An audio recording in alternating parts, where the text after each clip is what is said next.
ईश्वरपूर येथे जयंतरावांनी तालुक्यातील साऱ्या विरोधी नेते मंडळींना धुबीपछाड दिलेला आहे. अर्थात नेहमीप्रमाणेच त्यांनी करेक्ट कार्यक्रम केलेला आहे. भाजप, राष्ट्रवादी, शिवसेना, शिंदे गट, रयत क्रांती या सर्वांनी एकत्र मूठ बांधून पालकमंत्र्यांच्या प्रयत्नाने ही वज्रमूठ घेऊन माजी नगराध्यक्ष चिमण डांगे यांनी बंधू विश्वनाथ डांगे यांच्या विजयासाठी अखेरपर्यंत शर्थीचे प्रयत्न केलेले होते. मात्र या दरम्यानच मुख्यमंत्री, 2 उपमुख्यमंत्री, स्थानिक विरोधी आमदार, 3 पक्षाचे जिल्हाध्यक्ष आणि पालकमंत्री या साऱ्यांना जोडून केंद्र राज्यात सत्ता स्थान अशा साऱ्यांशी मुकाबला करण्याचे आव्हान एकट्या जयंतरावांसमोर होते. निवडणुकीचा निकाल लागल्यानंतर हे आव्हान त्यांनी शहरवासियांना विश्वासात घेऊन पेलल्याचे दिसून येत आहे.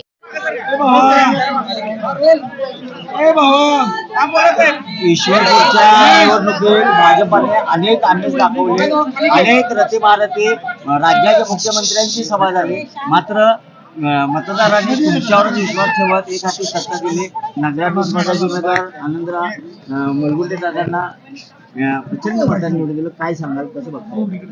पूर्ण ईश्वरपूरच्या जनतेचे लाख लाख आभार मानेन मी. त्यांनी विकासाच्या मुद्द्याला, त्यांनी पुरोगामित्वाला, त्यांनी या पूर्ण ईश्वरपूरच्या जो मागे राहिलेला मागच्या 9 वर्षाचा अधोगतीचा इतिहास आहे, या सर्वांच्याकडे बघून आनंदराव मुलगुंडेंच्या सारखा एक अजात शत्रू, माझा सहकारी गेले अनेक वर्ष असणारा नेत्याला या शहराचं नगराध्यक्ष म्हणून काम करण्याची त्यांनी संधी दिलेली आहे. या शहराला आम्ही पुन्हा एकदा विकासाच्या रुळावर आणण्याचा पण करूनच ही निवडणूक लढवलेली होती. आणि विकासाला हे शहर किती प्रतिसाद देतं हे आज नाही, गेले 40 वर्ष सतत एक अपघात सोडला तर कायम सतत या शहरात दिसलेला आहे. मी आनंदराव मुलगुंडे आणि आमचे 22 नगरसेवक निवडून आलेले आहेत आणि त्याचबरोबर 8 आमचे नगरसेवक पराभूत झाले. त्या सर्वांना बरोबर घेऊन आम्ही या शहराचा विकास चांगला करू. जे आता नव्याने आमच्या विरोधात निवडून आलेले आहेत त्यांना देखील विश्वासात घेऊन या शहराचा चौफेर विकास करण्याचं काम आम्ही नक्की करू. या शहरातल्या अनेक प्रश्नांची सोडवणूक करण्यासाठी माननीय मुख्यमंत्र्यांनी येऊन या ठिकाणी भाषण करून बरेच घोषणा केलेल्या आहेत.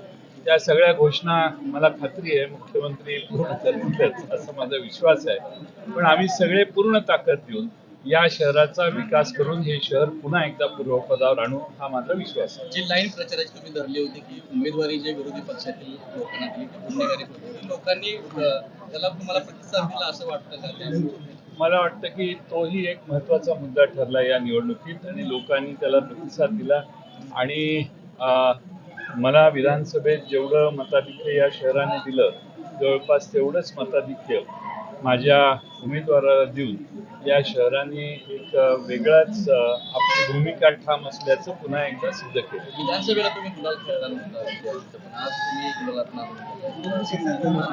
विधानसभेला गुलाल खेळलो नाही, कारण मी माझे पक्षाचा अध्यक्ष होतो आणि पक्षाची परफॉर्मन्स काही विधानसभेला फारसा समाधान करत. आज या शहरावर आणि आष्टा नगरपालिका जी या माझ्या मतदारसंघाची दुसरी नगरपालिका आहे त्या ठिकाणी देखील प्रचंड मताधिक्याने विशाल शिंदे आणि तिथले 24 पैकी 23 उमेदवार हे आष्टा जनतेने निवडून दिलेले आहेत. तिथे भानुमती किंवा लिंबू करण्याचा प्रयत्न हा आष्ट्याच्या सुजाण, सुशिक्षित आणि प्रगतिशील असणाऱ्या शेतकऱ्यांनी आणि सामान्य नागरिकांनी मोडून काढला. याबद्दल आष्ट्याचं विशेष अभिनंदन केलं पाहिजे. आज आष्टा शहराच्या विकासाची देखील आम्ही सगळ्यांनी जी कमिटमेंट केली त्याच गरजेने त्या शहराचा देखील आम्ही विकास तो पहिला ठराव आम्ही करणार आहोत. आमच्या कमिटमेंट आम्ही पाहिजे. राज्यातल्या निकालाचा काही आढावा मी नाही स्वाभाविक आहे, निकाल पाहिलेला नाही, पण मी असं ऐकलं युतीच्या मधल्या पक्षांचा बराच विजय विधानसभा निवडणूक असेल, नगरपालिका असेल, प्रत्येक वेळेला जयंत पाटील यांना टार्गेट केलं जातं. तुमच्यावर अनेक वेळा टीका केली, पण या निवडणुकीत किंवा विधानसभेच्या निवडणुकीत कुणावरही टीका न करता विकासाच्या मुद्द्यावर जिंकलात. कसं बघता याकडे? या वाळवा विधानसभा, इस्लामपूर किंवा ईश्वरपूर विधानसभा मतदारसंघ जो आहे हा विकासासाठी जुदान नागरिकांचा प्रचंड मोठी इतिहासाची परंपरा असणारा हा मतदारसंघ तालुका आहे. इथं चांगलं काय आणि वाईट काय हे ओळखणारी चाणाक्ष मतदार आहे. त्यांचा आशीर्वाद आज नाही, 40 वर्ष सतत मला लाभलेला आहे आणि त्यांच्या आशीर्वादानेच मी इथंपर्यंत पोहोचलेलो आहे. त्यामुळं या शहराला किंवा आष्टा शहराला जो सुजाण नागरिक आहेत त्यांनी अतिशय उत्तम आम्हाला प्रतिसाद दिला. मी त्यांचे आभार मानतो.